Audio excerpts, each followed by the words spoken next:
السلام علیکم ورحمۃ اللہ وبرکاتہ۔ بسم اللہ الرحمن الرحیم۔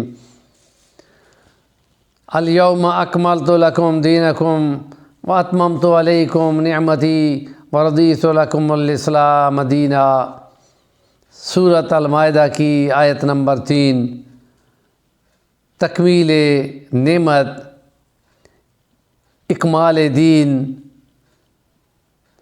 اور اسلام کو جو کہ سلامتی کا نام ہے، اس کو خدا نے انسانیوں کے مقابلے میں اکیلا ہی کھڑا ہے، اور جتنے نظام ہیں چاہے وہ جس نام سے بھی ہوں، اسلام کے مقابلے میں وہ نہیں ٹھہر سکتے، چاہے وہ سوشلزم ہو، چاہے وہ کیپٹلزم ہو۔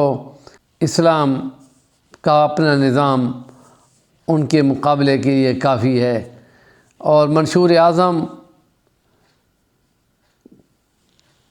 خطبہ حجۃ الوداع 10 ہجری، نبی پاک نے میدان عرفات میں انسانیت کو جو خطبہ دیا،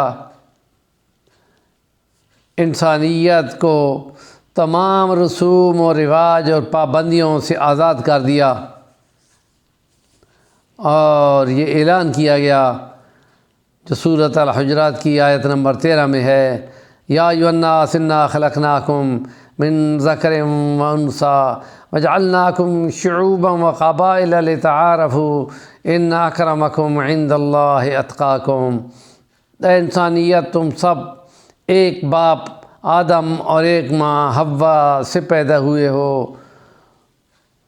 اور یہ تمہارے لیے قومیں اور قبیلے پہچان کے لیے بنائے ہیں۔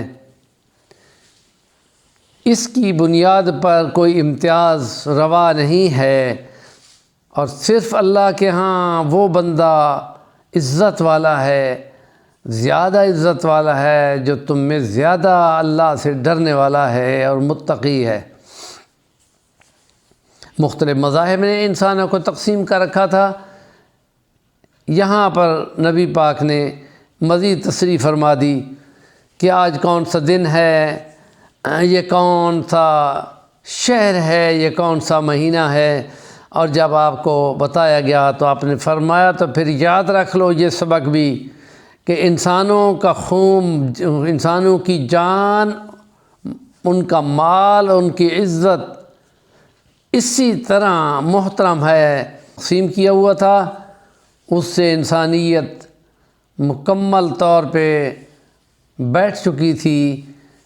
یہاں پر ان کو تمام پابندیوں سے آزاد کر دیا گیا، اور یہود نے یہ آیات سنی کہ آج تو دین مکمل ہو گیا، نعمت پوری ہو گئی، تو کہا کہ اسی آیت کے لیے ہم ترستے رہے، اور ہماری قسمت میں نہیں تھی۔ خدا نے بنی اسرائیل سے نکال کر بنی اسماعیل میں اس آیت کو اتمام کر دیا،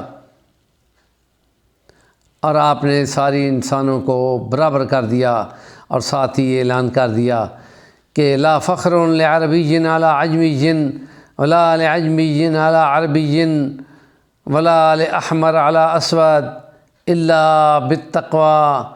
پھر ساتھ فرمایا لا فخر للانساب، نسب اور کاسٹ پہ کوئی فخر نہ کرے۔ کیوں؟ یہ تمام قبیلے اور قومیں پہچان کے لیے ہیں، اور اس کی بنیاد پر بنائے گئے معیار عزت و تکریم اور عظمت کے وہ ایسے ہی ہیں، کیونکہ اللہ کہہ چکا ہے کہ اس کے یہاں جو بھی ڈرنے والا ہوگا اللہ کی نگاہ میں وہ معزز ہوگا۔ خدا تمہاری صورتوں اور تمہارے کاموں کو نہیں دیکھتا، خدا تمہارے دلوں کو دیکھتا ہے۔ ہمارے چینل کا نام ہے صفی الوانی، ضرور سبسکرائب کریں اور کام کی بات کا کمنٹ کریں۔